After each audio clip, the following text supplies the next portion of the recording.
Uni Eropa pungut pajak super tinggi, khusus industri hilirisasi Indonesia. Jokowi beri respon tegas.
Seperti yang sudah kita ketahui, persidangan WTO kian hari semakin alot.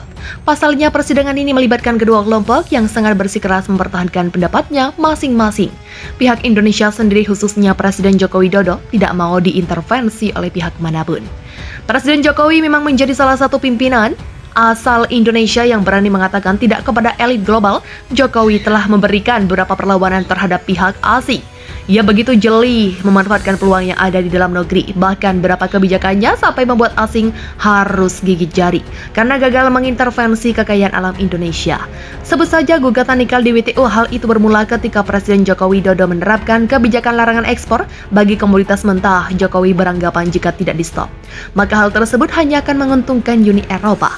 Ketika Indonesia mengekspor bahan mentah tersebut, maka akan memberikan nilai tambah, pajak, dan lapangan pekerjaan bagi industri di kawasan tersebut. Lalu kita Indonesia yang notabene sebagai penghasil komoditas tersebut tidak mendapatkan apa-apa. Yang tak kalah mengejutkannya adalah ketika Presiden Jokowi berhasil mengambil alih mayoritas dari saham PT Freeport. Bahkan dalam sebuah kesempatan, Presiden Jokowi mengatakan bahwa jangan pernah terpikir lagi bahwa Freeport itu milik Amerika. Lantas bagaimana dengan taktik baru Presiden Jokowi melawan gugatan Uni Eropa? Memang ada beberapa alternatif yang cukup ekstrim dan perlu dilakukan oleh Indonesia. Namun hal tersebut tentunya harus dilakukan oleh pemerintah Indonesia agar kedaulatan industri di dalam negeri terjaga. Sebagai informasi tambahan, ternyata Presiden Jokowi mendapatkan banyak dukungan dari berbagai pihak untuk melawan gugatan Uni Eropa tersebut. Langkah Indonesia yang siap melawan Uni Eropa di WTO mendapat dukungan dari pelaku usaha industri baja nasional.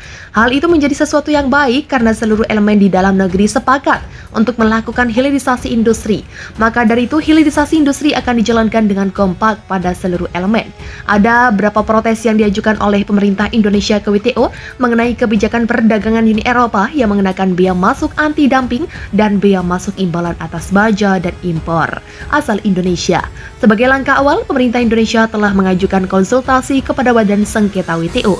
Deputi Bidang Koordinasi Investasi dan Pertambangan Kementerian Koordinator Bidang Kemaritiman dan Investasi mengatakan aksi Indonesia ini adalah salah satu tindakan pertahanan menghadapi Uni Eropa.